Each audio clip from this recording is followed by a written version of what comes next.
let the dogs out. Like, who let the dogs out? Who? Off the Hook, airing on offthehooksports.com. Your home for real news, real opinions, and what really matters about Tennessee athletics. Always available on Apple Podcasts, Spotify, Stitcher, Google Play, TuneIn, iHeart. Like, share, follow, subscribe. Always available wherever you find your favorite podcasts. Welcome to the program with you for the next 90 minutes. She's the lovely Amanda LaFrada. I'm just Dave Hooker, and we have a monstrous show lined up today. Caleb Calhoun will join us.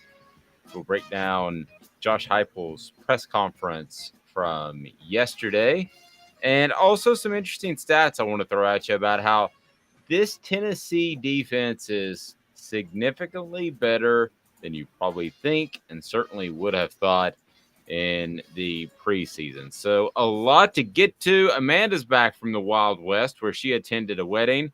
And did you bring one of those what do they call them? Poncho pullover things? It kind of has a Western theme that you're wearing there. The thing. No. They were big when I was in high school. You would like throw them away. No, it's a nice shirt. Thank you. I wore this like 2 weeks ago on the show. So so they have those pullover poncho. Not a poncho is not the right word. What's the word I'm looking for, guys? Help me out on the message board. And you throw it over there, and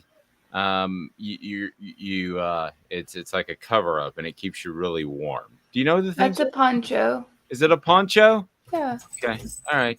Brittany says, morning, friends. Stopping by to say hi. Headed to the pumpkin patch with a bunch of kindergartners. Go Vols. Enjoy that, Brittany. Pick me up a pumpkin and call it Philip. Good morning, Amanda LaFrada. How are you? Doing better than Philip, that's for sure. How are you? Well, so yeah, I do want. I guess it's about that time. Halloween's the one holiday that always sneaks up on me. John asking, "What's the best part of the defense? The linebackers, or defensive backs?" I would actually kind of combine the line and linebackers if we want to go that route, because I think this defensive front six, we don't really say seven anymore because everybody plays a nickelback all the time, but whatever you want to call it, 6 or 7, plays with their hair on fire, just absolutely takes advantage of Tim Banks's blitz packages, which are tremendous. But at the end of the day, they just play really hard from the get, Amanda. So the defensive backs, I still think have issues, but it's kind of like an overcompensation with the defensive front. So let's get to it. We've got a lot of news that we want to get to. It is the Down and Dirty at 30, and it's brought to you by Honeybee Coffee. Honeybee Coffee, I may be stopping by there today, as a matter of fact. Honeybee Coffee is just simply good, Amanda. Yeah, it's just, at the end of the day, it's just really good. You can have the top 5% of beans in the world. You can have all of, what everyone wants to hear, but it's just good at the end of it. Then that's what you want out of your coffee. Yep. Absolutely phenomenal. Honeybee Coffee. They've got the locations there around Knoxville, but you can also order online and have your coffee right there. Honeybee.co. That's it's very easy to find. If you go to Honeybee Coffee, and you will see the ads on the website. And Honeybee Coffee is tremendous. So yeah, let's stop by there and have a little bit of coffee this afternoon, as I have an appointment in Knoxville. And I'm sorry, it's honeybeecoffeeco.com. Honeybeecoffeeco.com. Ads all over our website. And anybody that we endorse, we believe in, use their services, or would if we need to. And I always need a Honeybee Coffee. All right, so the Down and Dirty at 30. Amanda, let's start with, this is, I can't tell if this is a joke or not, but you feel pretty strongly it's not a joke. The GoFundMe page to replace the goalposts that were torn down in the Tennessee-Alabama game reached 150,000, which was the goal. Surely, to goodness, Danny White in this athletic department is going to come out later today and say, hey, this is going to go to charity. And If they do, then it's a cool little ploy that got you some attention, like you need it. But if not, it looks pretty petty to try to get together $150,000. That's like making you pay for my $2 or $1.50 or however much honeybee coffee, a cup of coffee. That just makes no sense. It is a minuscule amount of money compared to their budget. Yeah, that is. Has to That's be. If it's not, it's a really bad look on Tennessee's athletic department, especially when you had Danny White, at the game after the field goal was kicked and Tennessee won, going, we could do this every week. Like, this is awesome. Well, if you don't have $150,000, dollars, my cat missed me while we were out of town. If you don't have $150,000 to get new goalposts, then you should probably not do that every week. I think if you are telling the fans that this is good, this is okay, storm the field and take down the goalposts, then you should probably not ask your fans for money to replace the goalpost. Like, tuition is up there, and I know I went to Tennessee, and so it's not a good look. How much is tuition now, by the way? It was like $1,200 a semester when I went there. I think in-state's $12,000. Oh, a semester or a year? Maybe a year, but still. Oh my gosh. Well, the weekly awards continue to pile up. Tennessee head coach Josh Heupel has nabbed one of the best of them. Accolades tend to follow a win like the Vols had against Alabama. And this is the biggest one. The Dodd Trophy Award is presented to the nation's top coach. The Bobby Dodd Coach of the Year Award is presented annually to the coach who, quote, excels on the field, in the classroom, and then the community. So it's not just the guy who wins a national championship, or maybe does like the NFL oftentimes will reward it to the guy who does the most with less. In other words, preseason expectations, he overcomes those. But this is a weekly award that goes out to coaches, and it certainly puts you in line to win it at the end of the year, which would be tremendous. This is kind of like the Heisman for coaches. So how many coaches in Tennessee history have won the Bobby Dodd Award? Do you care to guess, Amanda? 2. Big Goose. Since really? 1976. Here's my theory on that is Johnny Majors was really difficult to coach for. And I'm sure there's some input from some coaches in that regard. And he didn't have a lot of friends in the coaching community. And then I think a lot of people looked at Philip Fulmer, whether you think he should have or not, usurped Johnny Majors and didn't win that award. So I think in the coaching community, those guys kind of had that mark against them. But it is gone to the best coaches, but it is defined as exceeds on the field, in the classroom, and in the community. So just going 14-0 is not going to win you the Bobby Dodd Award. So I think it's a magnificent shout out. And by the way, something that I'm going to write earlier today, and yeah, I'm not going to try to tell you what to believe or who to believe. The religiously, the afterlife, and all of that. But I've been taken aback as far as the mindset of this team. We have Jacob Warren on. I bet 2 out of 3 times we have him on, he's wearing a shirt that has to do with his Christianity. And then Princeton Fant opens the press conference here and said, well, before I start, I just want to say that I want to thank God or I wouldn't be here. And you of course have the scripture comic book that Hendon Hooker has promoted. So whatever you believe, and I'm not going to try to convince anybody in this column, but faith, and in particular Christianity, is a big part of what this team's built on. I mean, it's gotten to the point where I believe it's a news story worth telling. And Amanda, I hear players refer to faith and consistently have that theme. And I believe that they believe that they were going to do all the things that they have done, that they had that belief. So whether you as an individual have that through faith or not, that's up to you in whatever religion it is. But that's where this team's coming from. And it's to the point that I think it's a news story. It's not just a couple of people saying, I thank God. Amanda, it's out there, and it's something that we're going to have on offthehooksports.com later today.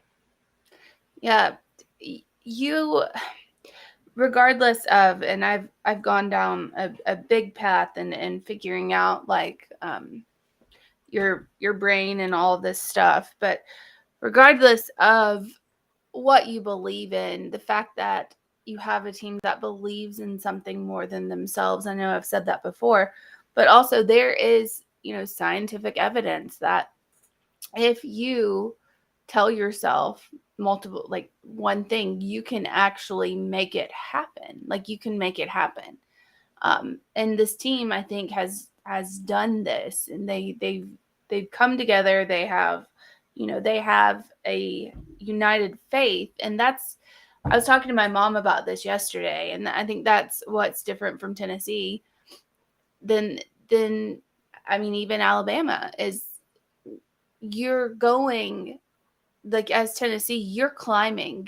You're getting to, a goal. You have a goal. It's up here. You're not up there yet. So you're climbing. That's your motivation to get there. You can do it. Your teammates know you can do it, and you're working together to accomplish that goal. If you're already up there, there's a lot less motivation to stay up there than there is to get up there. Yeah. And speaking of faith, Amanda and I entered into this offthehooksports.com with the faith that you would respond and you would enjoy the coverage that we provided. And it was a pretty big leap of faith. I'm not going to lie to you. And we actually hit 1,000 subscribers on our YouTube channel. So I want to thank each and every one out there. It absolutely means a lot, and it's because of you. So I'm going to say it: like, share, and subscribe. And I don't say that from a selfish standpoint. I hear about all these super chats and all this stuff, and that for those of you that don't know, the 1,000 is the monetization point in which YouTube starts to pay you for your content. And we're not going to start getting rich by any stretch of the imagination, but it's something that allows us to bring you more. And by liking and subscribe and sharing, if I actually told you the plans that we have in place for the next 3 months by first quarter of next year, you would say, Dave, that's idiotic. You're not going to be able to pull that off. Well, I wasn't sure that we were going to be able to pull this off. So we're at 1,000 subscribers, and I just want to thank you for being a part of that. Those types of things, if you like, subscribe and share, lead to Ron Slay tomorrow. The former Vol will join us on a weekly basis, and we want to thank Zach England of Best and Brock. Zach's got your back. He is the ultimate personal injury attorney in the Chattanooga area. So it's just things like that, and the support that Amanda and I would have probably either killed each other or killed ourselves by this point had you not been so supportive. So we greatly, greatly appreciate that. But it was, last night was a neat night to be able to hit 1,000 subscribers, and certainly a lot of people contributed that, but none more so than Amanda. I mean, what she does in what's called repurposing videos and putting out there without showing you how the sausage is made, so to speak. She is has been absolutely phenomenal. So there's that. I won't make it uncomfortable for you. Thank you, Dave. Okay. That's very nice. I did put a lot of, stock in this project, and I'm glad that I did, because all of the hard work has paid off, clearly, and I put it in with the right person. So that's very nice. To have that faith, and And now we've accomplished this great milestone, which we did not think that we would, get there. We were aiming for like 400 by the end of the year. We were like, yes, we'll get there. We'll get, these fans on, and now we're at 1,000, and that's incredible. And thank you everyone that watches and everybody that listens. We very, very, very, very much appreciate you.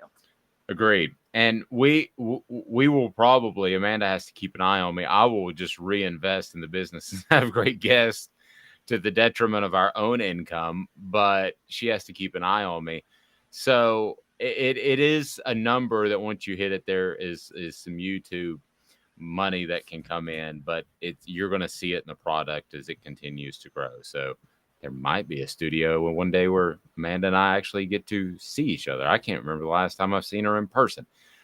Shadow Wolf saying Dave Hooker can pull it off. If anyone has kept up with Hooker, it's been me. Thank you, Shadow Wolf. I appreciate that. Shadow Wolf also saying Amanda is the bomb. It ain't happening without Amanda. Kevin saying congrats to you guys. That's actually a nice milestone. And I'll tell you the more incredible milestone is there's two metrics in YouTube, and then I'm going to move on because we're not important. What we cover is, and you are.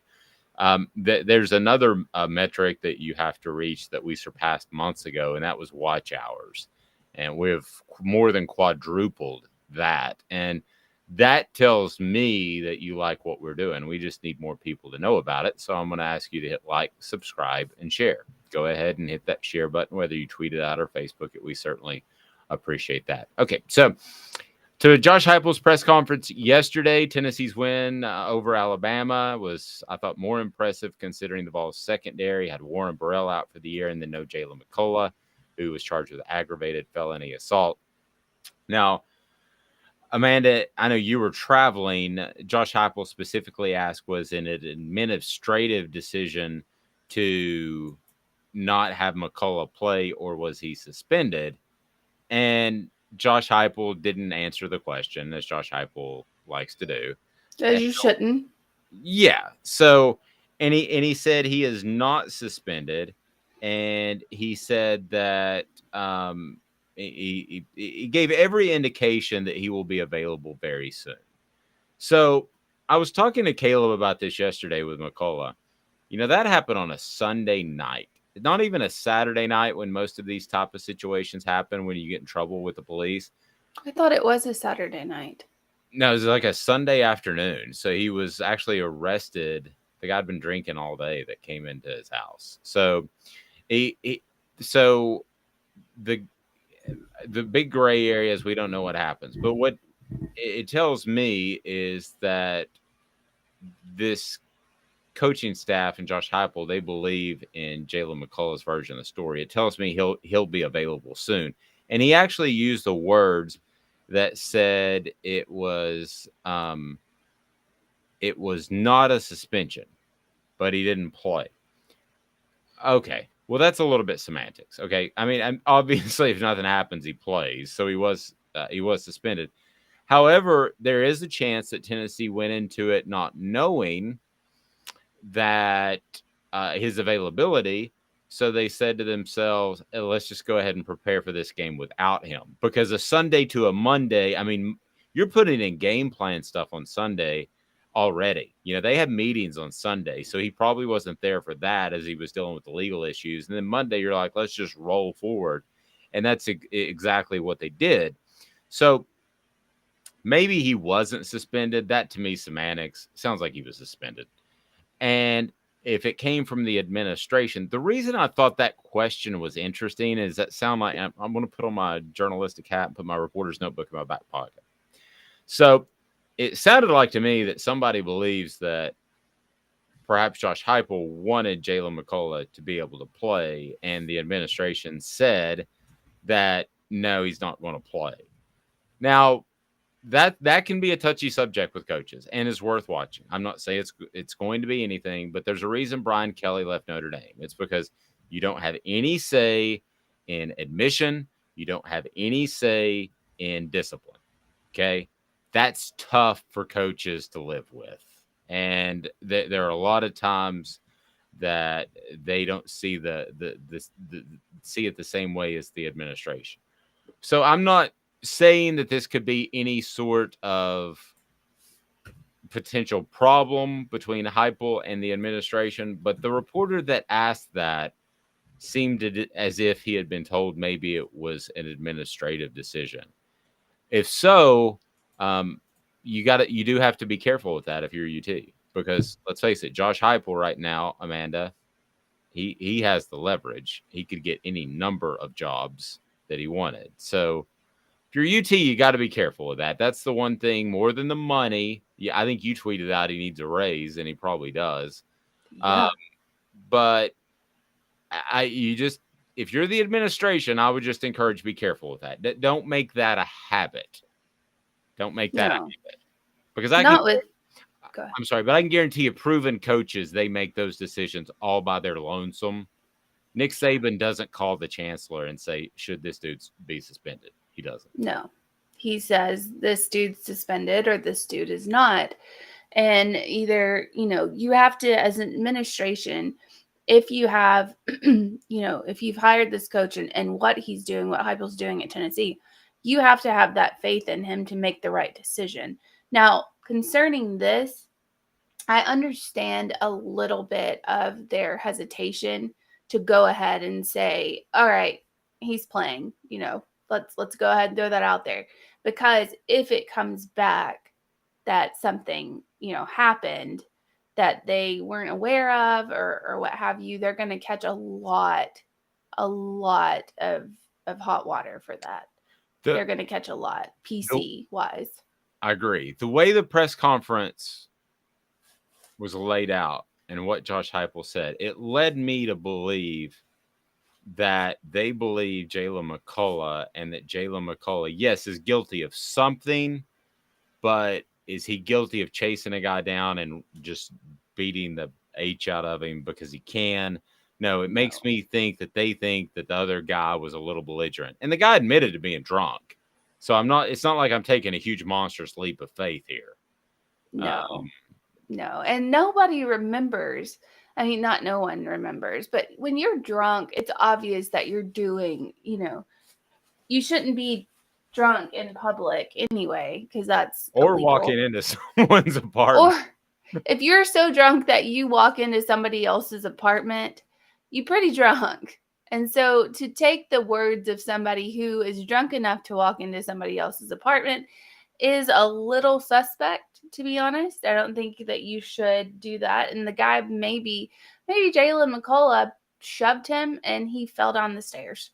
I mean, he's so drunk he falls down the stairs. So that's a possibility. I hadn't even really thought about that. You could be right. Yeah. I mean, who gets their teeth knocked out by, I mean, that'd have to be a real big punch. And he would be, I mean, it would drop him. Like, there's no way he would fall down the stairs. But anywho. No coach wants to have the administration looking over his shoulder. But what Daniel said is absolutely, and Kevin said too, is 100% on the money. Kevin said Tennessee handled the situation correctly 100%. So whoever it was, whether it was Heupel or the administration, I agree for two reasons. This is a felony, as Joe pointed out. It's not a misdemeanor. So you don't really know, and you need to get that sorted out, and you don't need him around the team as a distraction. Now, he is with the team now. Again, Josh Heupel wasn't specific if he was with the team last week, but I'm sure he wasn't a part of game planning. Maybe he was around, but I don't think that he was a big part of it. So anyway, I think in the end, it was handled correctly. Just watch and see if there's any possible crevice one day where somebody gets upset. That's why Kevin O'Neal left, to sound really old. He had Tennessee's basketball program rolling. They were slowly rolling because they ran the slowest offense in the history of man. But, he was upset about Isaiah Victor not being deemed eligible. Do you remember the old Prop 48, Amanda, where a guy could be like partially eligible and then become eligible after a semester?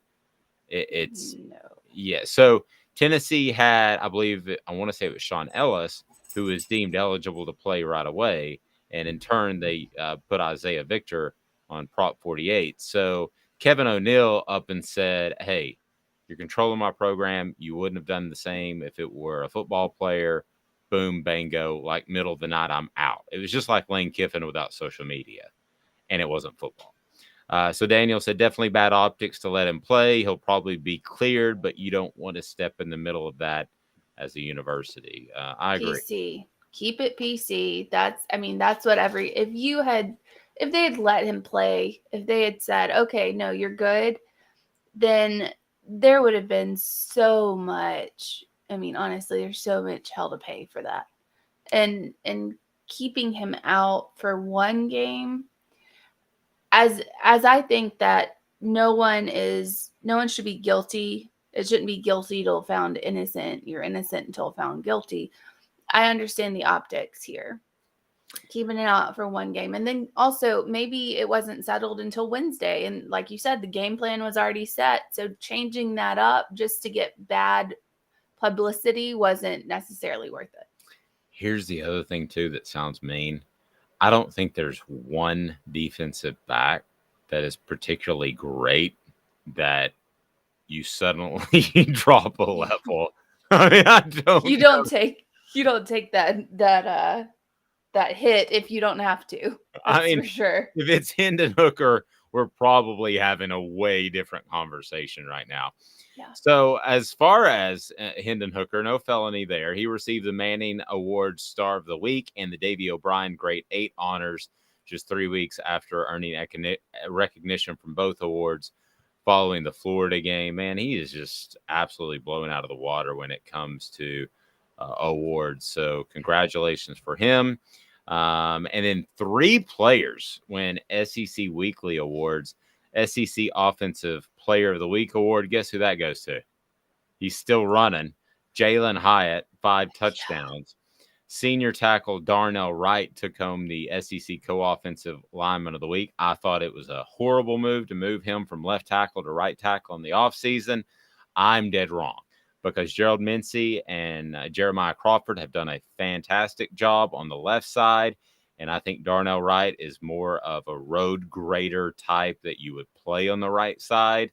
So kudos to Tennessee. It's really hard to find anything wrong with any of the coaching decisions they made. And somebody brought up the point they'd kicked 2 players off for off-field issues, and they had. So, and lastly, after engraving his name in the Tennessee record books and garnering national attention, Hyatt also was named the Walter Camp National Offensive Player of the Week. It's really difficult to win this if you're not a quarterback. Yeah, and I believe, Hyatt and Hendon Hooker, I think they both got charged with felonies on Saturday, if I'm not mistaken. But that's just been attempted murder of Alabama's defense. So it's pretty good. It's pretty good. You're getting quite quippy. Like that. So maybe that's a lack of sleep because you've been traveling across the country. John said they couldn't have let him play after the arrest, and everything worked out. And I don't think he was going to make a monstrous difference. It would have been better if it happened against UT Martin, I reckon. But all right, so we got a big show. We're going to visit with Caleb Calhoun, continue to break down the balls. That's the Down and Dirty at 30, brought to you by Honeybee Coffee. Honeybee Coffee is fantastic. Also, don't forget about our friends at Nutrition World. Nutrition World is just, man, when it comes down to it, it is an e-commerce store where you can buy supplements that are the highest quality. How about that? Partnering with you on your wellness journey. If you're in Chattanooga, they have a location which is phenomenal, but you can do it all on e-commerce, and great podcast too about what they do and how you can be the best you. And isn't that ultimately the goal? Speaking of the goal is to visit with Caleb Calhoun right after this. And we had William Harper saying, love the show. William, we appreciate that. We're here with you each and every weekday morning, 8:30 Eastern time. Give me 2 minutes and I'll give you more on the balls. Gary Viles here. I want to personally invite you to North Knoxville's newest sports bar and restaurant. It's Big Orange Phillies, located in Black Oak Center. And yes, folks, it's happening in Halls. Big Orange Phillies offers family-friendly environment with homemade meals and the best deli-style subs around. billiards, darts, jukebox, shuffleboard, and cornhole, and a full bar. We also offer valet parking on weekends and during special events. We even have a covered back patio. It's happening at Big Orange Phillies. We want, we need, and we appreciate your business.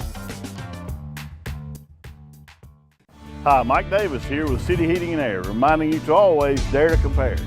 Our team provides quality local heating and air service, installation, and maintenance across East Tennessee. We use only the best equipment like American Standard heating and air conditioning for your residential, new construction, or commercial needs. Honesty, dependability, and customer satisfaction have been the cornerstones of our business since 1961. City Heat and Air. Dare to compare. This is Al's Dish Barbecue Supply, so come on in and see all the different rubs and sauces we have, plus a complete line of Green Mountain grills. Don't be overwhelmed. We have plenty of help so you can produce the best barbecue and amaze your family and friends. Barbecue is America's food. We'll do what we can to bring you all the best products.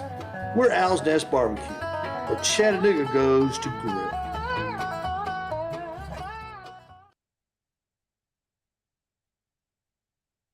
Do you want to own the more that owns every job? Then get to Vassey Lawn and Garden in Cleveland and get you a Toro. I'm David Vassey, here to talk to you about Toro. With a Toro Zero Turn, you'll get more out of every minute and you'll reach the finish line faster. At Vassey's, we like to say, no matter if you're mowing 3 acres a week or 11 lawns a day, homeowners and business owners alike find confidence in equipment they can trust from top to bottom. Vassey Lawn and Garden, Highway 60 North in Cleveland. Man alive, it's worth the drive. We do our research. Have you done your research? We're working like heck. Today's tough question. What's the real debate? You sipping my soupe, Guadalupe? Exclusively on Off the Hook Sports with Dave Hooker and Amanda LaFrada. You drinking my sake, Kimosabi? Oh my God. Okay, so Amanda has her doubts, but I'm just going to go ahead and say it. This whole raising money for goalpost and paying a fine by the SEC, who fined $100,000 for charging the field, tearing down the goalpost. I'm just going to go ahead and jump to conclusions like Office Space. And I'm going to go ahead and tell you that this is a ruse and it's for charity. I don't know that that's the case, but surely for the love of all that's holy, it has to be. I don't think so. I think once you okay, but we have to work on. I think you may be right, but we have to. I want to work under this premise, okay?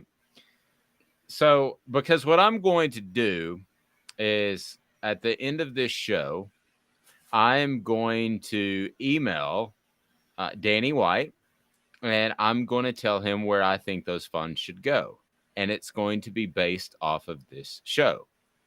So today's tough question is going to be, what charity should Tennessee send those funds to?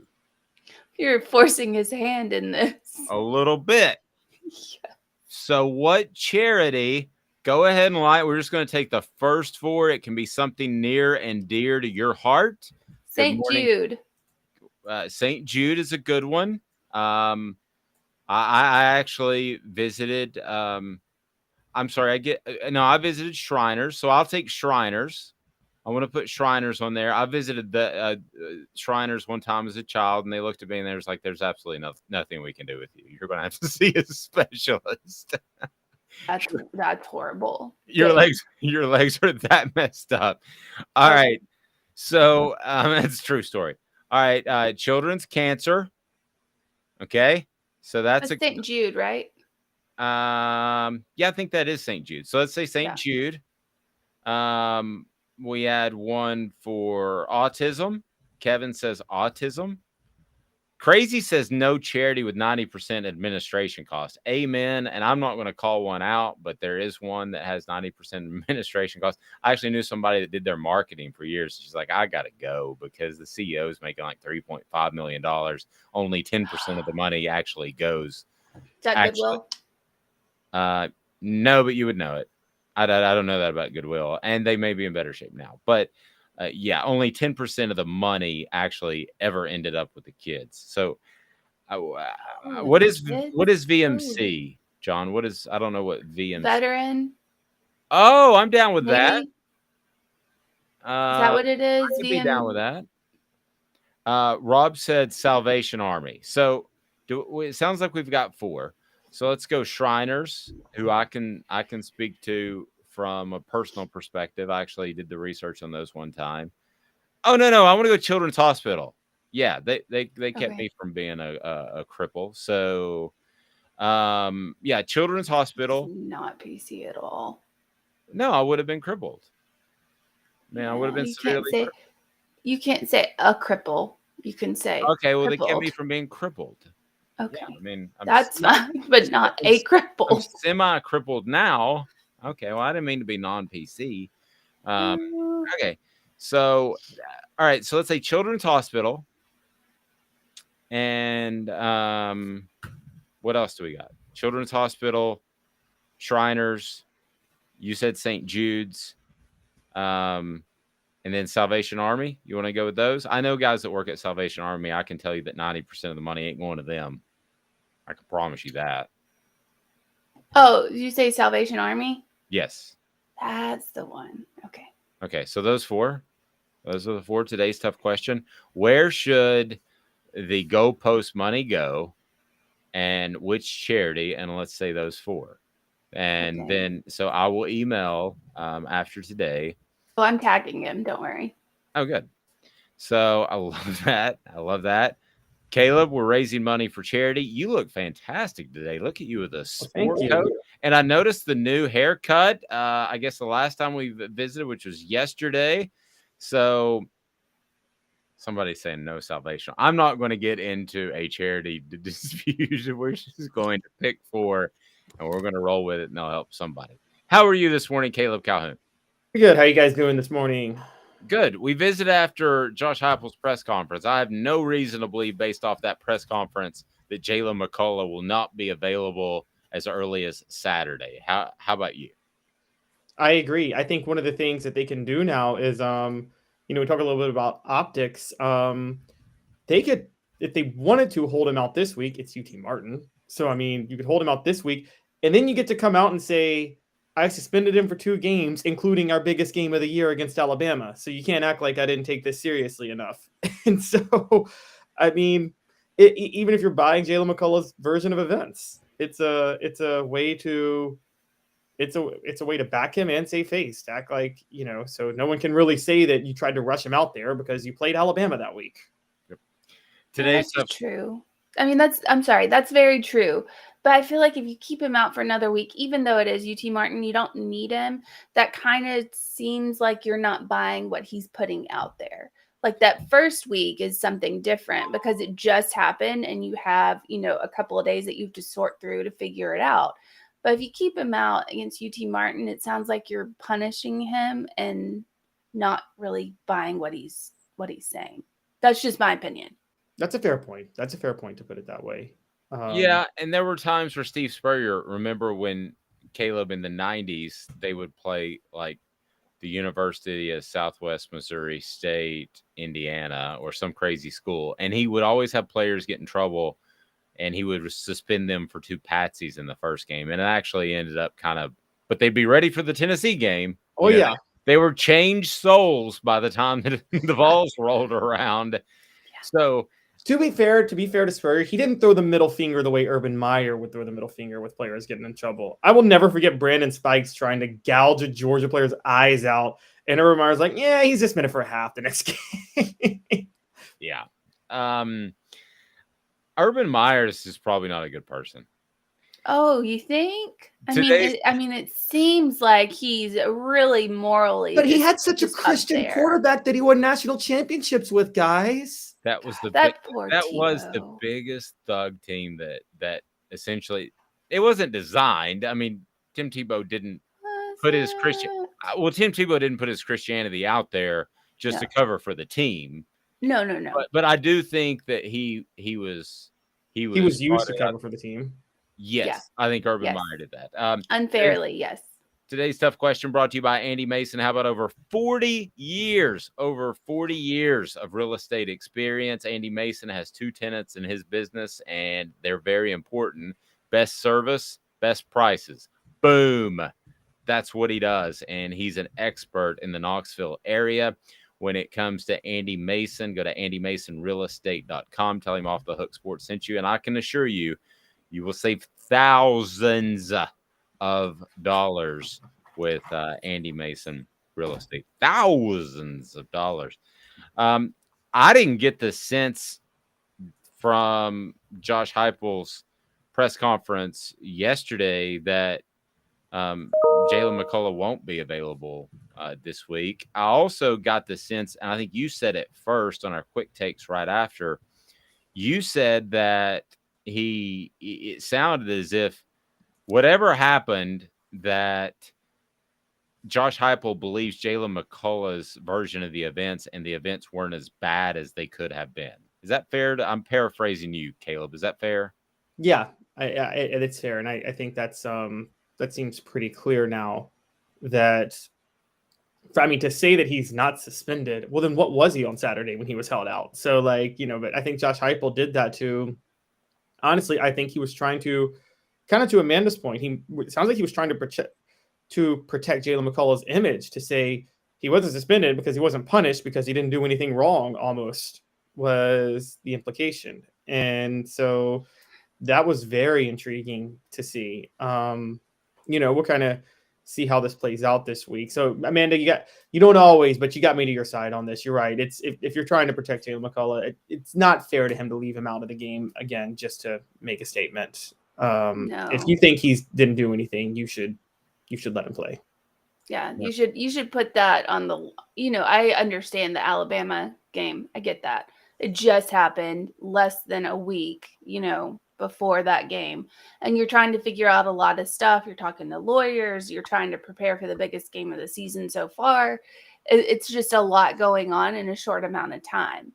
But this one, I mean, we know that Tennessee's going to get past UT Martin. It's not going to be an App State, Michigan thing.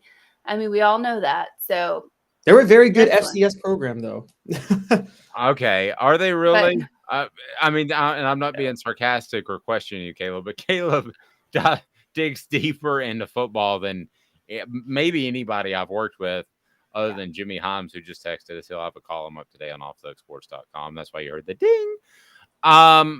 So, Caleb, are they a pretty good FCS team? I mean, I have not even looked at their roster yet, nor do I know their record, nor could I name a single player on their team yet. So they won the Ohio Valley last year. They won 10 games for the first time ever. Go. Okay, go. That's, wait, I thought you were serious. I am. I'm impressed that you know already. Well, they have a very, very good veteran head coach, a guy named Jason Simpson, who's been there for 16 years, I think, now in his 17th year. Last year was his best season, winning the Ohio Valley, winning 10 games. They're 4-2 this year. They're in the top 20 of the FCS, both polls. They have 2 losses, one to Boise State, which you lose to FBS schools. You know, most FCS schools accept a loss to the FBS school. There were other losses to Missouri State by 5. Now, Missouri State is awful now, but early in the year with Bobby Petrino, they were good. Remember, they gave Arkansas a huge fight for a half. So those aren't bad losses to have on their resume. And they've won their last 3 games by 40, 17, and 29 points. So they got a fun offense. So it'll be interesting to see what happens. Look, okay, Tennessee's going to win. I'm being honest. Tennessee is significantly better. Amanda's right. This isn't App State from back in the day. This isn't. They're not North Dakota State even now. They're just a good FCS program. Right. So we'll take that. Tennessee goes into it. They're not going to say so publicly.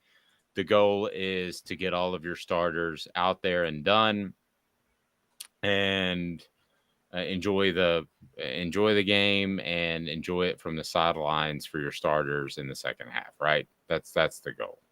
I say even almost first quarter, because let's be honest, Tennessee, this is their last effective bye they're going to have the rest of the year. After this, you got Kentucky, Georgia, Missouri, South Carolina, Vanderbilt, and those 5 in a row. And you need to make sure you get some rest done And so I think particularly for Kentucky the next week, I'm sorry. Tennessee is 7-0. That Kentucky game is dangerous, particularly with them looking ahead to Georgia the week after. Kentucky's not a bad team. If not for a ton of crazy flukes on special teams and an injury to Will Levis, they'd be undefeated right now too. And so I think that's a very dangerous game. I'm already looking ahead to them. I won't be looking ahead of them to Georgia. I am looking ahead to them now. Amanda, what we talked about last week, they need to do, and I think they need to do it not just for fun reasons, but because it's a night game on Saturday, October the 29th, they need to whip out the black jerseys, black and orange checker dealing, like Halloween all in. The biggest reason they need to do stuff like that, though, they got to make sure they got to do little gimmicks to keep their kids excited to play that game, because it's going to be really hard to get up for that game when you got Georgia the next week. And fans, I think, and fans. That's true. You have to entice fans, because after that win against Alabama and the goalpost came down and everybody, went nuts. After all of that happened, you're playing UT Martin. No one's going to be interested in this game. Let's be honest. No one really cares. This should be an easy win. I don't care how good they are in the FCS, and I don't care that they're 4-2, and that does not matter. You should not be able to beat Alabama and then turn around and have trouble with UT Martin. There's just no way that should happen. So I think also, now that you've beaten Alabama, you're going to think that Kentucky's going to be an easy win, because Kentucky hasn't looked that great. Will Levis is hurt. I don't know how bad his injury is, but it seems like they're going into the locker room and shooting him up and putting him back out in the game. So, and they have a bye this week. So yes, and they have a bye. So I think people are probably, and I don't blame them, because it happens to everybody, but people are probably glossing over that game. But then, because they're focusing on Georgia, you have to keep your players in the present moment. You have to keep your fans in the present moment. You have to keep them focused on that game. And it's going to be hard to not let your players and your fans jump ahead to Georgia and get caught on your heels against Kentucky. Totally agree. Fair. Totally agree.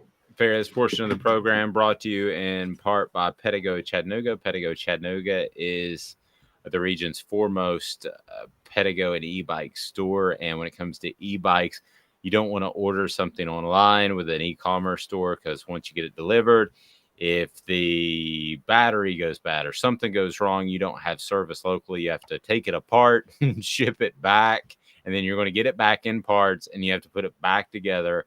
Whereas Pedigo Chattanooga, you've got local service. So, guys, be sure and check out Pedigo of Chattanooga. Great place if you're planning the weekend just to tour around town. It's pretty phenomenal as well. Guys, when you look at Kentucky's defense, and boy, we are getting way, way, way ahead of ourselves. But Kentucky's defense is, as Caleb alluded to, pretty darn good. So they're third in passing defense, they're fourth overall, fifth in rushing defense. So maybe before the season and before we've seen this team unfold, this Tennessee football team, we would say to ourselves, Caleb, that, oh, man, they're good against the pass. That means they're a tough matchup. And they are a tough matchup for Tennessee, I believe, defensively. But Tennessee can run the football, and their balance is their biggest strength. I mean, you like to look at Jalen Hyatt and you like to look at this group of receivers, but really the balance to me is what stands out. The ability to go out there one day and rush for 200 yards and supplement it with 300 plus yards through the air. But their balance to me is what really blows me away. I agree. I think that's the most funny enough. I'll say that about the two most popular fun offenses in the SEC right now. Tennessee and Ole Miss are very similar in that way. Lane Kiffin is very big on balance if you really look at his run pass ratio, and Josh Heupel is huge on it. And I think that that's the most underrated thing about Josh Heupel's offense. That's why when I was trying to figure out a name for it, I think I called it the veer and shoot, because it's not your standard air raid that a bunch of schools have run in the past. It was veer raid. We called it Veer Veer raid. Raid. Veer raid, yes. Veer raid. You're right. Sounds like and it sounds like some sort of inner ear infection. But well, it's a combination of like the veer and then the air raid, but like I get it. Yes, I get it. Now that you say that, you're right. Like some of that sounds like the machine you use to like. Anyway. Yes, I've got a bad veer infection. I need some veer aid. Okay, we're going off the rails. I'm just saying, like this is a lot. Like Veer Raid, this sounds very, very. But I will say, I think Josh questionable. Heupel, he does commit. He wants to run it more than he throws it. Again, if you look at the best team he had at UCF, that one undefeated team, they ran it 45 times and threw it 30 times a game. It was some crazy stat like that. And I think that that's the big thing that they want to do. You know, we talked about it on Saturday, the underratedness of Josh Heupel's offense and how the whole reason he got fired by Oklahoma was because they tried to sneak in the zone read. They forced it on him that he didn't want to run, and it didn't work. And he was right to not want to run it. And then they fired him over it not succeeding. And then they bring in Lincoln Riley to run the same system Heupel wanted to run. And, you know, which is why I keep saying, I'm sorry, if Bob Stoops is at Oklahoma, Josh Heupel, as long as Stoops is there in any capacity, Heupel's never going back. You think they send Stoops away for that? Just to try to get Oklahoma, Heupel? I could see that. Yeah, I would hands down. I'd be like, all right, thanks for all what you've done. Bye. Yeah, well, maybe you would, Caleb, but I don't think they would. Yeah, it's not like when Philip Fulmer was cast aside. Philip Fulmer was cast aside because he was fired and he didn't want to be around the program for a while, and they didn't want him to be around the program for a while. Bob Stoops left on his own accord. So, and won a national championship there. So I don't ever see them casting him aside. There's a little bit of how much of a zone accord did he leave though? Because I will say there was a lot of questions about the handling of the Joe Mixon situation right before he left. That would, because we knew he was suspended for a year. We knew he had gotten into a fight, and then the video comes out.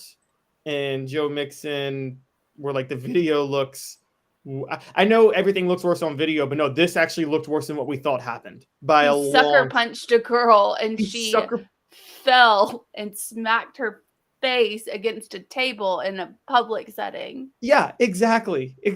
And you just can't convince me Stoops didn't know about that. And it was just very. I think there were some things that made him that. I think he may have bailed a little bit before because he didn't want to get Joe Paterno'd, I guess, if you want to say. And that old Penn State thing turned out to be a mess, didn't it? When I worked at a local newspaper in Western Maryland at the time, all Penn State people.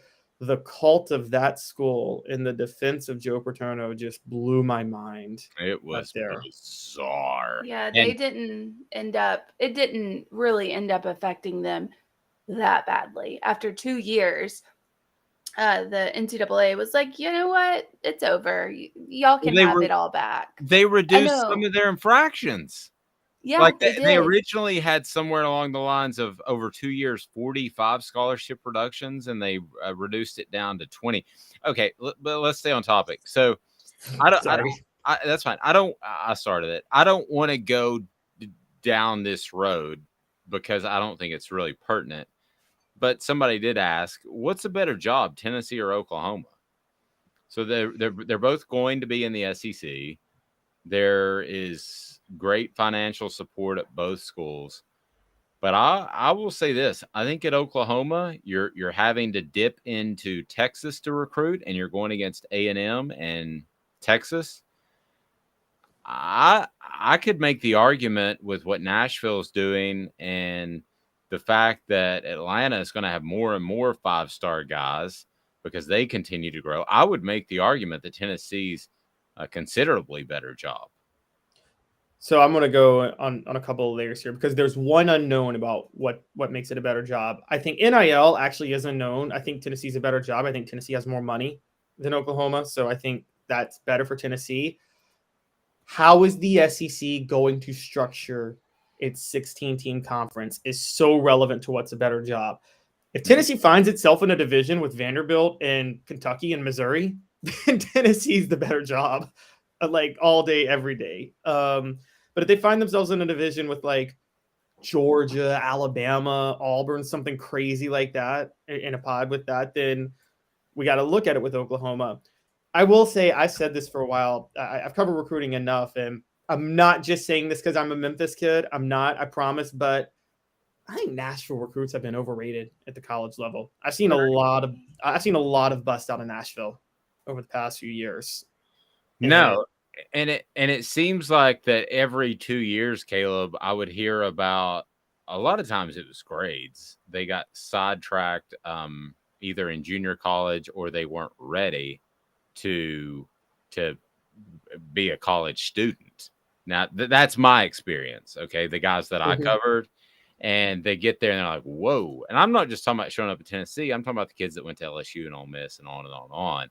And it seemed like every 2 years, there was a group of coaches that got together and said, we need to fix this. And we're going to start this coalition that's going to better prepare student athletes for college so they have better success. I've been around 3 of those things. None of them worked. No, I could see that. Yeah. Not a single one worked. So and look at the team this year. I mean, this is why Memphis kids do better than Nashville kids. You got Amari Thomas, Jabari Small. I'm missing 2. Oh, Jerome Carvin and Jeremy Banks, all coming out of Memphis doing well. Who out of Nashville is really doing much for Tennessee right now? It's interesting. So maybe one of those coalitions did work that I covered. I mean, seriously, man, 8 years ago. I mean, if you look at that group, not only are they humble young men and, to the best of my knowledge, doing just fine in school or they'd be suspended, but that's a pretty good quattro right there. Name those 4 off again. Well, that was Memphis, I said. Jabari Small. Right, Memphis, yeah, Jabari Small and Amari Thomas, both were teammates at Briarcrest. And then Jeremy Banks and Jerome Carvin, both were teammates at Cordova. And they're all doing well. I mean, the only Nashville player I can think that's really contributing a lot is Princeton Fant. I mean, although William Wright had an emergence over the weekend, funny enough, a defensive back, but let's just be honest, he's not going to keep starting if everybody gets healthy in the secondary. So, it's, yeah, I think that's the hard thing with Tennessee recruiting is that Nashville kids are overrated. Atlanta kids, I still think the same way Oklahoma has to go into Texas, you have to go into Georgia to get Atlanta kids. And you're not just competing for Georgia, you're competing with Alabama for those kids too. And so that's tricky. And Auburn. Yeah. So I think that I think the recruiting grounds are going to actually be similar with Oklahoma and Tennessee. I think the big difference is NIL money is an advantage for Tennessee, a huge one. And what is the SEC going to be structured like when they do their structure? Oklahoma could end up being in a division with Missouri and Arkansas, and that'll be a better job at that point. But Caleb, here's the thing: when you determine this structure that you're talking about, you have to factor in. At least I'm factoring in if we're thinking long term, and long term to me in college football is 2 to 4 years. I'm not talking 5 to 10 years, but 2 to 4 years. I think Nick Saban will be retired by that point. So Alabama is not going to probably be that juggernaut. I mean, well, no, they're not going to be. If you just look at it statistically, I mean, Red Auerbach's next. Whoever replaced Red Auerbach didn't do the same thing that Red Auerbach did. Whoever, you could go on. Whoever replaces Bill Belichick's not going to do the same thing that he did. So they might be very, very good. They might be championship winners, but they're not going to be the most dominant college football program in the history of man. So, no,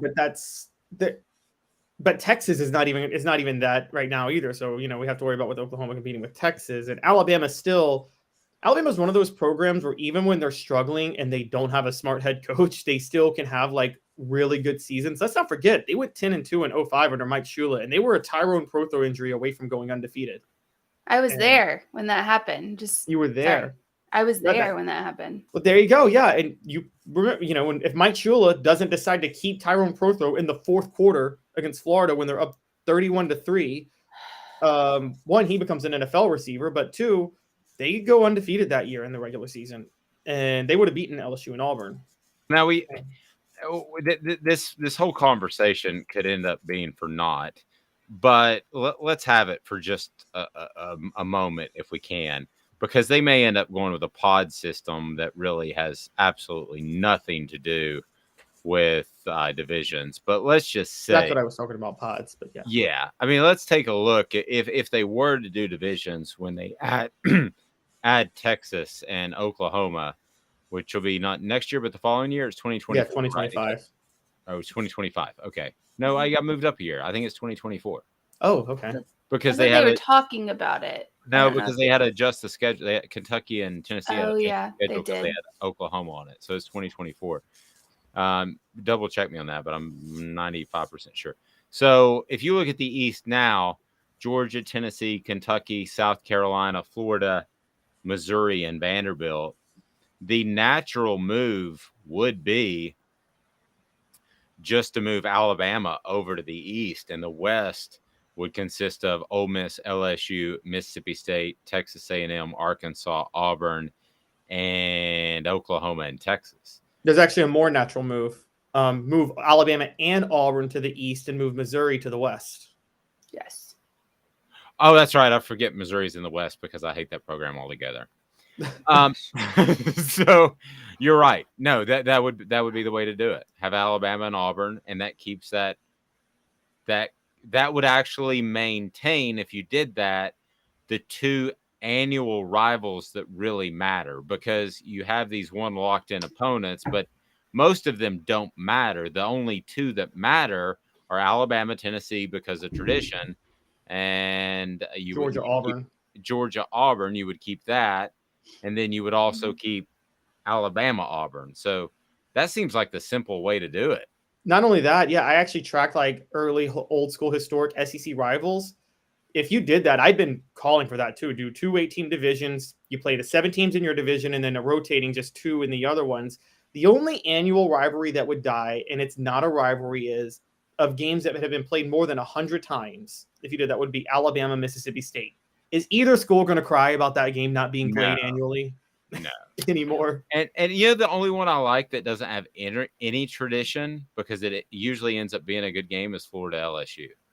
But it has no tradition, so there's really no need to keep it. Yeah. Just the 2 most southern schools in the SEC, the 2 furthest south. Alabama LSU is pretty. I mean, yeah, you would lose that one. Yeah, that's been that's a newer one though. That was, I don't know. Like, yes, you would lose Alabama LSU, but that doesn't have the tradition that no, a lot of these other ones have. That started with Saban. I'm pretty sure. I don't know. Back in the 50s and 60s, Caleb, and you're the historian, Alabama LSU is a big deal. Well, if we were going to go back to the 50s and 60s, Alabama LSU and Alabama Ole Miss too, when John Vaught was there. But how old do you have to be at that point? Yeah, how many people are still around? Old as me.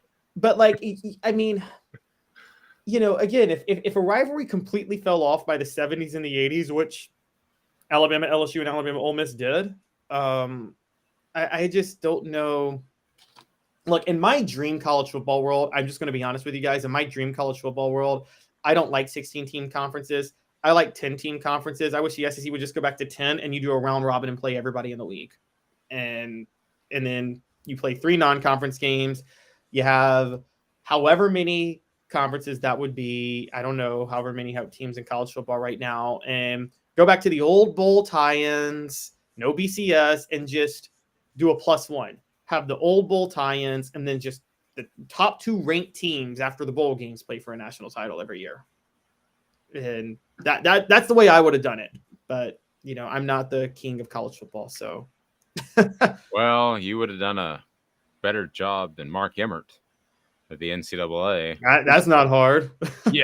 My cat would be better. The thing about it is, the thing about some of the success stories of, and I've learned this with businesses in general, sometimes things are successful and people get credit for the success when anybody could have made it a success. I've said that about Roger Goodell in the NFL. He just inherited a gold mine. And, we're talking about the genius work he's done to increase the NFL's popularity. It was growing before him, and it's it's just continually growing. It's not like he did anything smart to keep it. It's like CJ Stroud at Ohio State. You're not Yes, special. but CJ Stroud might actually be the best quarterback they've had. I'm sorry. I'm a believer in him. Joe says Caleb with the get off my lawn front porch take. I appreciate that. Rob says, what was the main reason asking Texas and OU to join the SEC? Was it money? Yes, but it was good money. And let me explain the difference, because adding Missouri to get the Chicago market, like people in Chicago are just driving around and looking for television to watch Missouri, and they just can't live without it, is absurd. Okay. That was a dumb ad. But adding, and that's exactly what the Big Ten did. They added Southern Rutgers Cal and Maryland and UCLA. Well, I was going to go Southern Cal and UCLA because it was TV markets. So the Big Ten has made decision based off TV markets. And yes, that's about money, because you go to them and you say, these are our projected viewership. You know, you pay for this. Easy, cut and dry. Trust me, if you run a business, those transactions are nice. But the long-term play is the SEC is just going to have a better product. Texas and Oklahoma, the fans can travel to those games a lot easier than Maryland can travel to go see UCLA play. Then Southern Cal can travel to Rutgers. I mean, there are a lot of things that play there. And I think that the SEC, it's more of a long-term play. They made the conference better. And nobody watches Mizzou play, John. You're absolutely right. Not even Eli Drinkwitz, the head coach. So I think it's a long-term play of making the best conference. It's kind of like playing a board game. You know, you want that corner. You want Boardwalk, Park Place, Baltic Avenue, and the other one. You get that corner, yeah, you're good. So I feel like the SEC has that cornered, whereas I love my analogies sometimes. Sometimes I hate them, but I love this one. The Big Ten has all the railroads. Okay. Yeah, but you can't live without the railroads. You can't. No, I've only won, and this happened about 6 months ago. I've only won a Monopoly with the railroads one time in my 48 years of living on this planet. And I happened to get all 4 of them, and I slowly bled everybody out. But if you just have 1 or 2, then you're dead. Yeah, but if you go after Park Place, you'll bankrupt yourself like immediately. I'm just going to go here because I'm the history buff, though, because the SEC has Vanderbilt, which the Vanderbilt family invented the railroads, guys. So, I mean, they didn't really invent it, but they invested in the railroads. I'll tell you what I would do right now is if we're really talking about conference realignment and we're getting serious about the best product, which I think that's what the SEC is doing with Texas, Oklahoma, to answer the question that we were originally asked. Somebody asked me about Risk. I've never played Risk. That seemed way too complicated. I'm jettisoning Vanderbilt. Goodbye, Vanderbilt. Don't need your academic integrity anymore. I'm getting rid of Mizzou, and I'm going to add. Now, I know they can't get out of the crazy ACC contract, but I'm adding Clemson and I'm adding Florida State. I'm sorry, because of the credibility of the SEC, part of it is not. People think the SEC has Vanderbilt for academics. They don't have Vanderbilt for academics. They have Vanderbilt because Vanderbilt's a charter member. And one of the deals of joining the SEC is it's similar to the deals that states made when they joined this country, which is we're not going to kick you out when you join. Okay. I know that. But if I had the power, it'd be like, have a good one. Speaking of academics, how long are we thinking academics is going to play a role in this, considering the NIL and how many kids are, getting paid in professional athletes now? So how long is it going to be? I actually think academics could play a bigger role, funny enough. That's my hot take. Just hear me out. All right. I think because of NIL money, there are going to be players who are more marketable in college than the NFL. Quarterbacks. There are just quarterbacks are going to be better in college, that are going to be great college quarterbacks that will flame out in the NFL. And they're going to be quarterbacks who are self-aware of that. I think that many of them will sit there and say, should I go to the school to go to the NFL, or should I go, I could go to Vanderbilt and still make really good money from some national businesses that are going to do endorsements with me, and I'm getting a good education on top of that. I actually think NIL lessens the demand to go to a school just to get to the NFL. But they're going to spend money with the Titans. They might spend money on Vanderbilt. There's some Vanderbilt people that would please. There are some Vanderbilt people that, when I was during the mid-2010s, Vanderbilt won 5 out of 7 against Tennessee, and they were loving it. They couldn't. Well, all I know is I toured Vanderbilt's campus with my son, and I looked at Vanderbilt Stadium, and I thought to myself, that is pathetic. It should not be in the SEC. It is, but the people giving money aren't the ones going to the games. I don't know this because I haven't been there in a long time, but for 15 years, there was a large pipe that hung right before the elevator that you would take to go to the press box that you had a duck on. Now, it's one thing if you're doing some sort of renovation and that pipe's there and for 1 year, but you don't get it fixed for 15 years.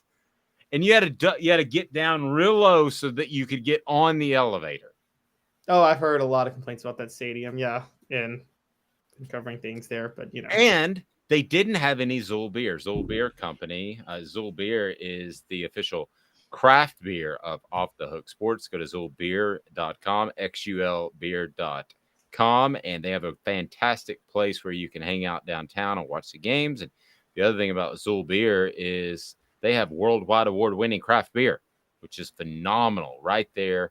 Go to ZoolBeer.com. XUL.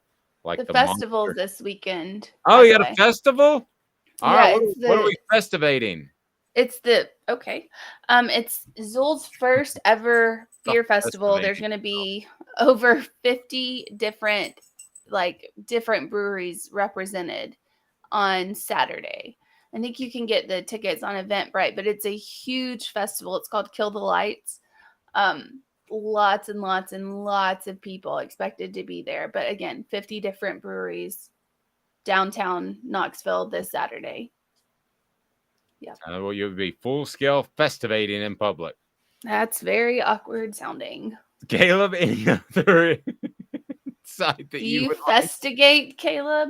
No. Don't you guys love UT Martin week when we can just talk about all of this stuff and and festivating in public? Oh my God, that sounds really it's festivating. It's a word. No. Okay, so we're gonna. This is Caleb. Festivus is a word. Seinfeld fans, anybody? I love Festivus. Festivus for the rest of us. Yes, there we go. Let's start a conference of the great academic schools in the South in the turn of the 20th century. That were all really good football programs. I mean, Georgia Tech, Sewanee, Vanderbilt, and there were a couple others. Michigan. No, in the South specifically. Oh, in the South. I'm sorry. Because post Civil War, the South actually. Many Southern schools rejected football for years because they're like, that's for those Northern elite Yankees. And it was a gentleman's elitist game. And so it was the academic schools in the South that played the most. So, Vanderbilt was one of the gentlemen's schools. So they played football. And they were really good. They were the best football program in the South for a while. But, yeah. They were they were the only one, so that helps. Caleb, great job. Any other addition to your fine programming that you would like to give us before we get out of here? Got a couple assistant coaches I think speaking today. We'll have some stuff on that later this afternoon. It's I tell Vol Nation guys, just enjoy the win a few more days. It's appreciate the fact that you have UT Martin after this win and not like 2001 having LSU right after Florida. So yes, like, subscribe, and share. Speaking of, Caleb's appearance brought to you in part by City Heating and Air Conditioning. It's all about integrity. CityHeatandAir.com. More after this. You give me 2 minutes, I give you stuff. How cool is that? Off the Hook Sports. He's Caleb Calhoun, Amanda LaFrada. I'm Dave Hooker. We're giving away stuff next. It's Gary Viles here, Viles Automotive on Calhoun Drive. I've been selling cars here in East Tennessee for 27 years. In that time, I've come to realize it's not about the car. It's about you, the customer. So I'm here to take care of you just like family. Good credit, bad credit, you name it, we can get you taken care of. If we don't have it, we can find it for you. We go across the country to get any vehicle that you want. And here at Viles Automotive, we don't believe in fake numbers. We just give you great deals. And as always, we want, we need, and we appreciate your business. Do you want to own the more that owns every job? Then get to Vassey Lawn and Garden in Cleveland and get you a Toro. I'm David Vassey, here to talk to you about Toro. With a Toro Zero Turn, you'll get more out of every minute and you'll reach the finish line faster. At Vassey's, we like to say, no matter if you're mowing 3 acres a week or 11 lawns a day, homeowners and business owners alike find confidence in equipment they can trust from top to bottom. Vassey Lawn and Garden, Highway 60 North in Cleveland. Man alive, it's worth the drive. This is Steve Rain. I own the Midnight Oil and Michelin Tire Direct service station here in Ooltewah. It's not a fancy place, never has been, but it's a clean place with clean restrooms and good folks who work here. We sell gas and fix cars, nothing glamorous, but we love what we do, and we're going to keep doing it for a long time to come. There's not many real service stations left, and that's a shame. We're the guys just like the guys back in your hometown. We'll fix your tire, change your oil, and put a new set of Michelins on your car. If you want a Twinkie, you'll just have to keep on going. Thanks for the business.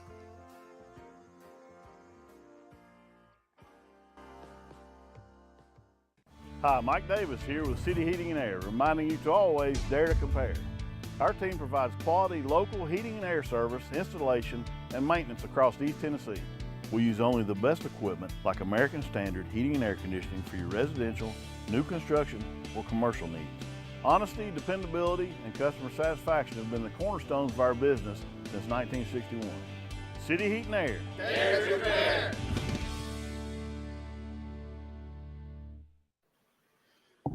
Putting things in perspective, exclusively on Off the Hook Sports with Dave Hooker. You're so old. When you were a kid, rainbows were black and white. And Amanda LaFrada. New Kids on the Block just called. They wanted you as a backup dancer.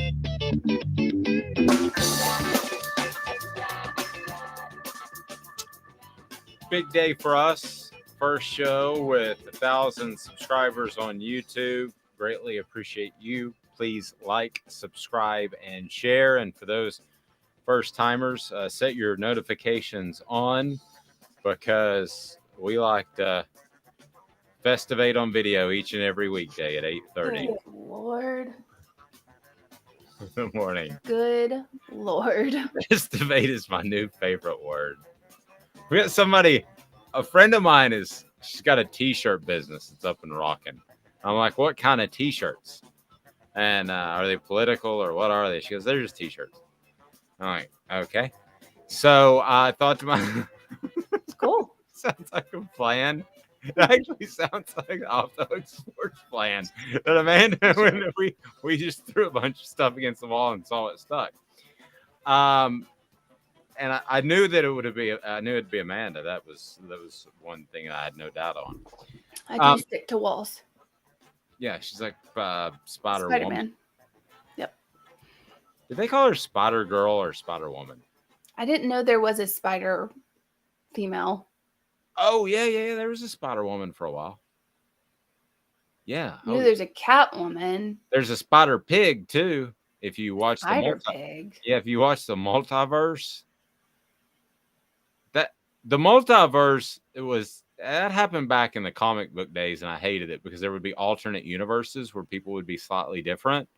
And basically what the Disney did is they said, let's use this multiverse to make more and more movies about the same dude. But yeah, the multiverse, there's a Spider Pig.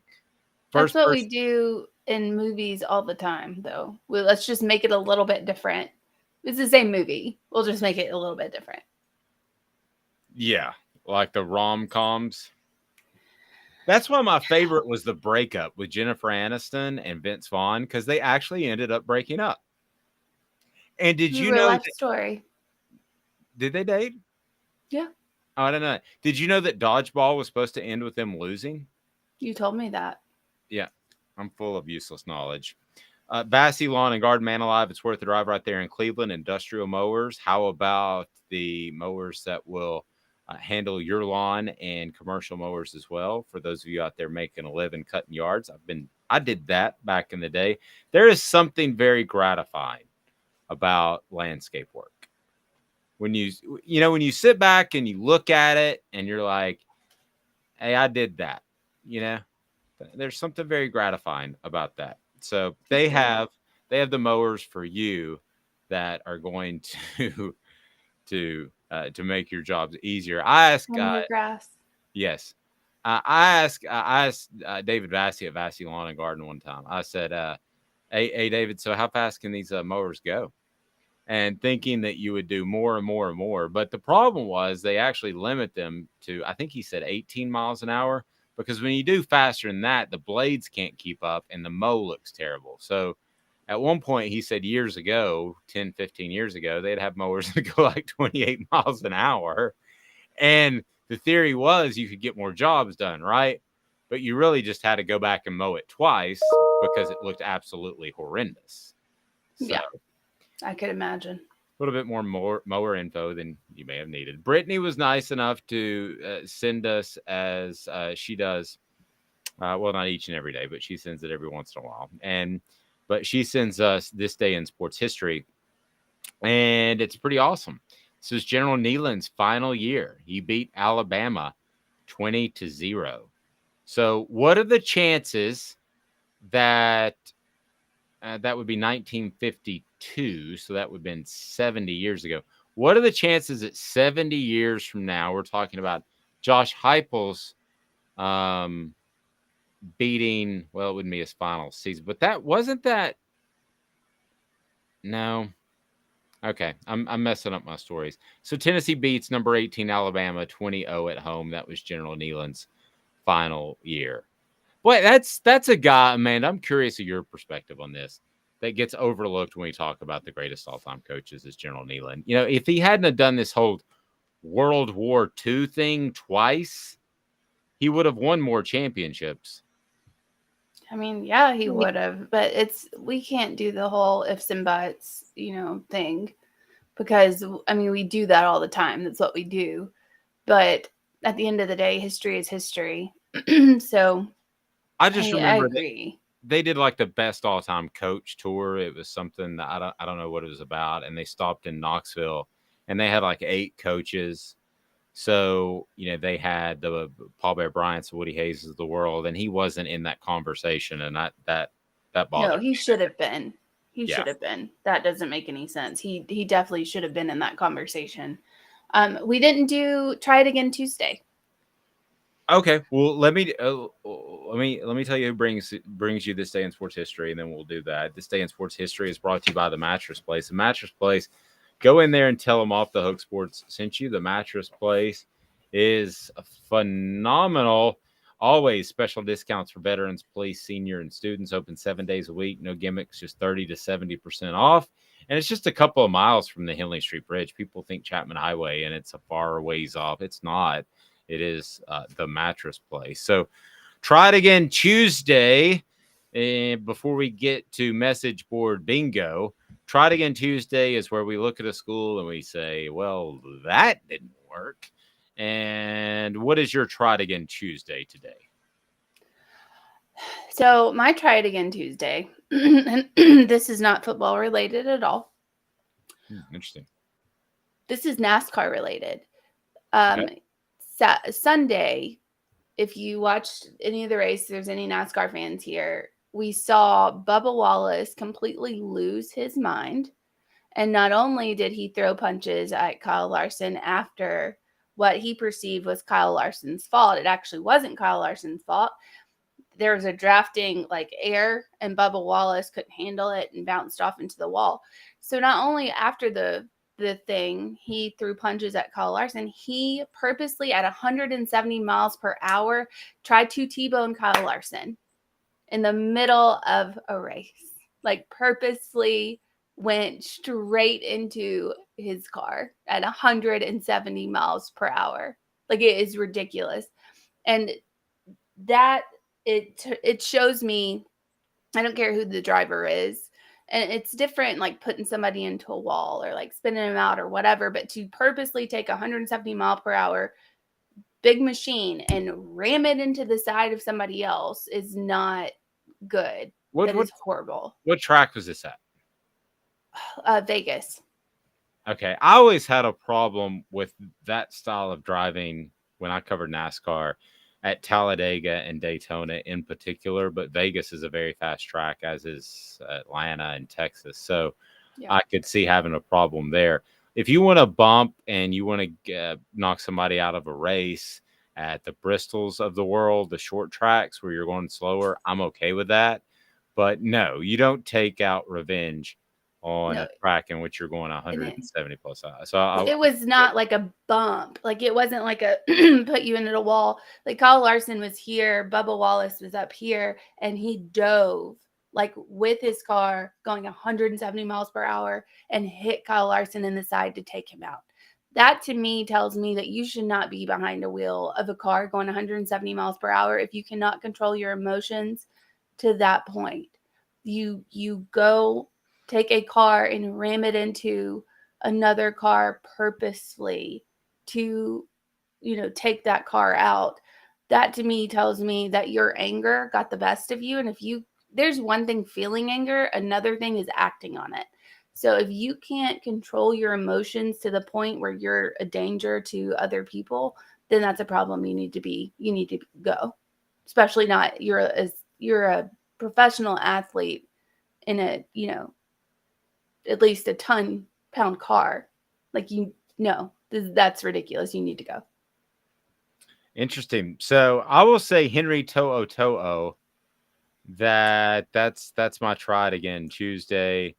And Tennessee fans apparently were motivated by the fact that he inadvertently offered some motivation, some extra juice.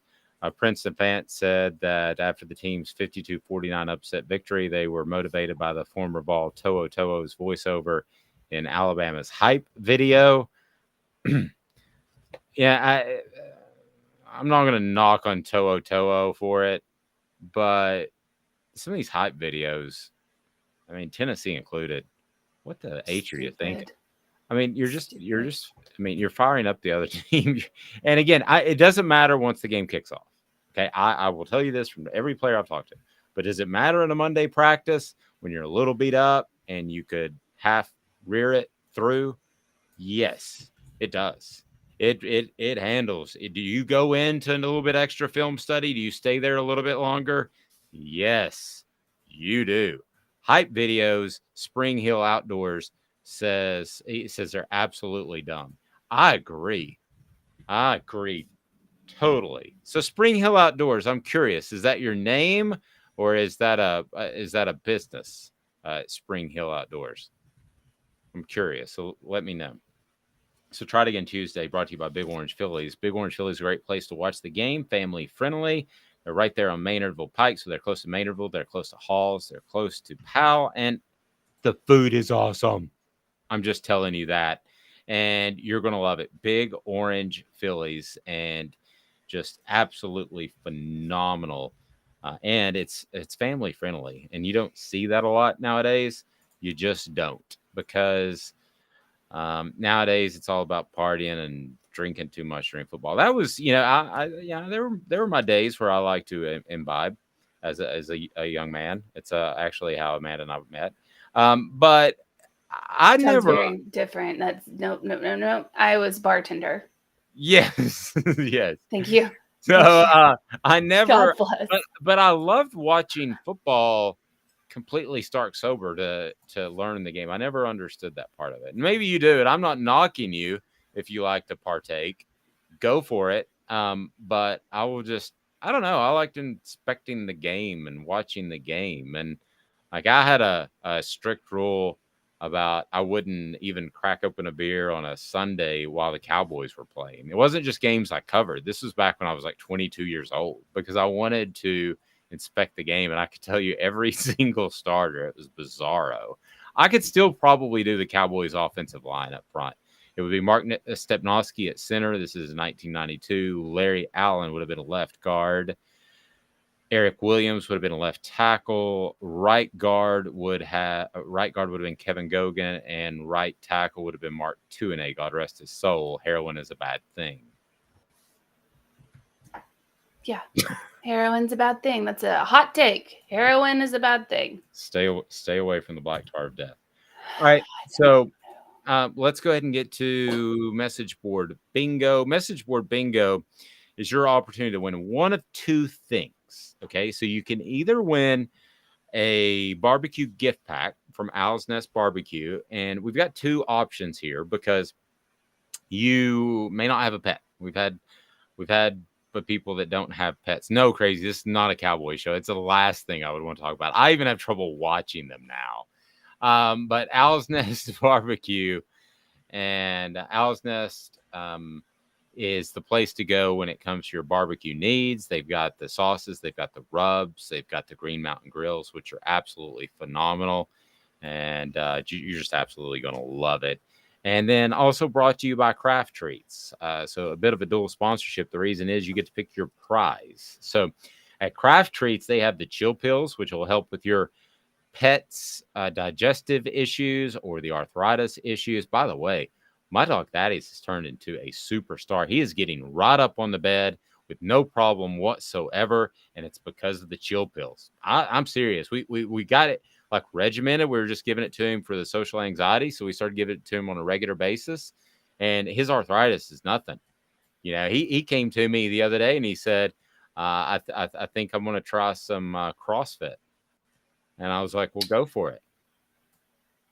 I'm glad you're supportive of your dog in CrossFit. A lot of people are not. He's actually doing thrusters as we speak. So don't do 3 of them or you get a flag. 3 thrusters? Mm-hmm. Why do you get a flag for doing 3 thrusters? In the NFL, if you do more than 2 thrusts, you get a flag for excessive celebration. No, a thruster is an overhead lift. It's an It's an explosive movement that's like a military press. It's not that at all. And it's terrible for your shoulders. Both my leg rooms have been torn. Available at Craft Treats. Don't forget you save 20% at checkout with their exclusive code Off the Hook. Use Off the Hook. So if you don't win, just go there and buy them anyway, because the chill pills will help with anxiety, digestive, and the arthritis issues. That is just jumping up on the bed, man. It's just incredible. Joe says Key and Pill, that he's laughing hard. What is Key and Pill? Key and Pill. No, I know the show. Highly overrated. Whoa. Yeah. No, it was hilarious. No, it was funny, but they just took over Dave Chappelle's show because he went crazy.